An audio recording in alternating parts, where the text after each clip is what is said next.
Hello everyone, I'm Renown the Zero, and today we're going to be talking about Screenrant, talking about the new Velma show being review bombed on both IMDb and Rotten Tomatoes, because of course, you always have to blame it on all the isms and the phobes, as always, because that's always the reason for these weirdo websites to claim as to why they're being review bombed and what most of the reviews are essentially.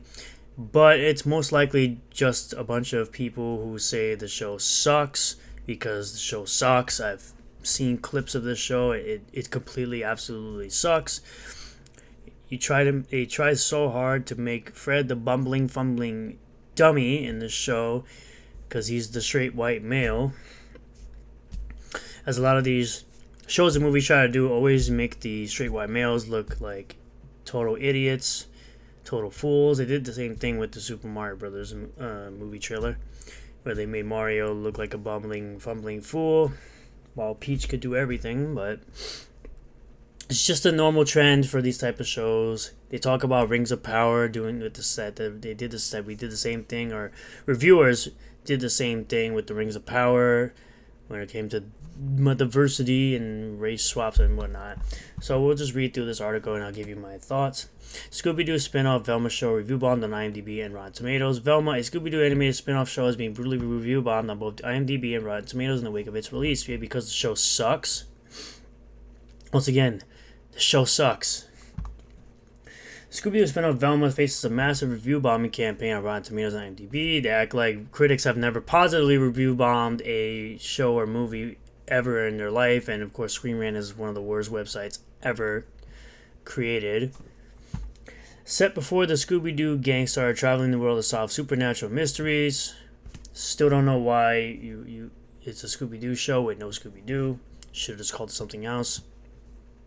Velma is an animated series that sees the team navigating high school while trying to figure out precisely what mysterious elements are causing bad things. The show stars Mindy Kaling as Velma, she's terrible. Sam Richardson as Shaggy, I'm not calling him by his government name. Constance Wu as Daphne, and Glenn Howerton as Fred, but it doesn't feature this famous talking dog. Instead, the show relies on adult humor that is earned it its R rating. Which, if you're trying to, you use the show to bring in a new audience, you don't want it to be an R rating. And the only people that are probably interested in watching this are the people who've watched Scooby-Doo their entire life, which are people from like the 60s and 70s, probably the 70s, more the 70s when it came out, and kids from the 90s who watched the show with reruns, which none of the characters are a resemblance of anything, any traits or anything they've ever been before. So unfortunately for the show, it has been the subject of review bombs on Rotten Tomatoes and IMDb. As of the time of this writing, Velma has an 18% audience score as opposed to its 60% critic rating on Rotten Tomatoes. It's actually at a 57, I think now, and it's at a 7% audience score on Rotten Tomatoes. On IMDb, the story is the same, with 72% of the audience judging Velma a 1 out of 10, because it is. While many already believe that Velma's R rating is a bad idea, that doesn't account for the absolute slam of incredibly negative reviews that come within only the hours of the show's release, as only 2 episodes have been aired so far. You're supposed to use the first episode or first few episodes as a way to draw in the audience to want to continue to watch this show.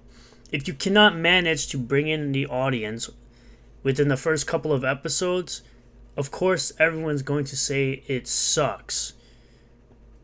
It's not keeping the attention of the audience.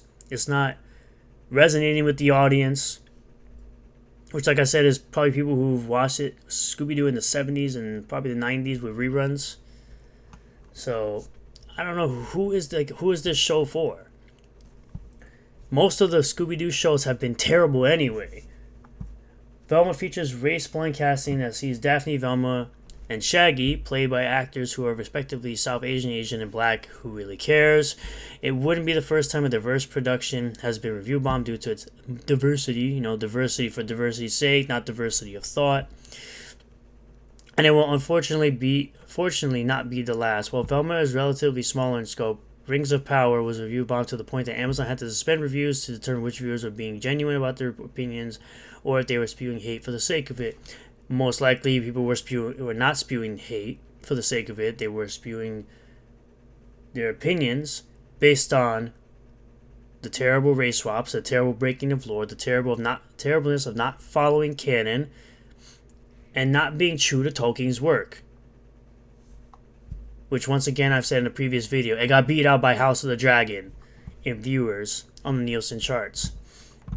The fact that Velma was being bashed almost exclusively by men also hints at the potentially cause of the bombing. Because mostly men watch this show, have watched Scooby-Doo. It's not a hard concept to realize. IMDb reports that 159 men have reviewed the series with an average rating of 2.1. On the other hand, 18 women have given Velma an average rating of 4.1. While still not exceptionally high, the larger score does show the disparity between the opinions of men and women in the reviews. As a woman-led show, who gives a fuck? Velma isn't unique in being the source of vilification and outright attack. She-Hulk was review bomb even before its premiere, proving that these campaigns are hardly based on the material. While everyone knew that She-Hulk was terrible based on the trailers, based on terrible CGI, based on terrible acting, and based on, again, not following the canon and the lore of the character of She-Hulk. Maybe if you followed it's right there on a silver platter for you. You have the material already written for you by superior writers, superior artists. It's not difficult to just take that source material and create a show around it. But people in Hollywood are too fucking stupid to just do that.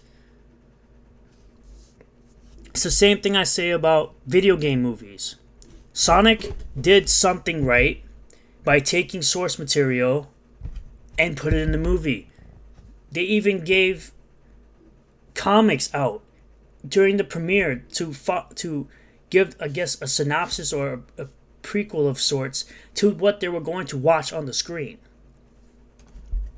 to kind of bring you up to speed. Because Sonic has been around in comics for a while. And the director of those movies listened to the fans' feedback when they made that garbage design of Sonic, and then they redid it and they got rewarded for it with more ticket sales, more Blu-ray sales, more 4K sales, and making hundreds of millions of dollars for their movies. For each movie, and even the second movie made more than the first movie. Of course, that assumes the reviews are non-genuine. Again, you're always going to assume. Perhaps there are some reasons to dislike Velma, even if the majority are mired in isms, as the show is based on the Scooby-Doo franchise, which doesn't have Scooby-Doo in it. There's a lot of things. Again, you're taking an established IP and you're making it shit. You're doing things that you should not be doing, like race swaps. Because you only see legitimacy in black characters that were originally white. Because once again, Miles Morales is Miles Morales and Peter Parker is Spider-Man. That's it. There have been many complaints about the beloved dog not making an appearance, and there have been critiques about the character of Shaggy being too distinct from the Shaggy from the source material. Yeah, no shit. The idea of a children's cartoon adding an adult element is also questionable. At times it feels like the pollution of the original show is a weak attempt of reliability to older audiences. If Velma is being review bombed for non-prejudice but equally wrong reasons, it wouldn't be the first time Godzilla vs. Kong review bombed by Snyder fans after Zack Snyder left DC as a way of getting back at the studio. Velma releases new episodes every Thursday. Hopefully there's more audiences catch the series. A more honest rating will develop. No, it's not going to get any more honest than this because it's a piece of shit show. It looks like shit. You know? Like the anime, it looks like shit as far as the story. It looks like shit because you race swapped established characters from an established IP that's been around for 50 years. Over 50 years. People know Shaggy as Shaggy. They don't know Shaggy as his government name, Norville. People know Velma to be a white chick who's smart as fuck. She's the nerd. She is the nerdy chick. Daphne has always been the hot one in the group. Fred has always been the leader. and Shaggy and Scooby have always been the comedic relief. It's like, it's not that hard to take an original IP if you're going to use it, to stick to canon. But people in Hollywood do not care about canon and lore. The only thing they care about is destroying childhood cartoons and childhood memories of the IPs that people have watched for so long,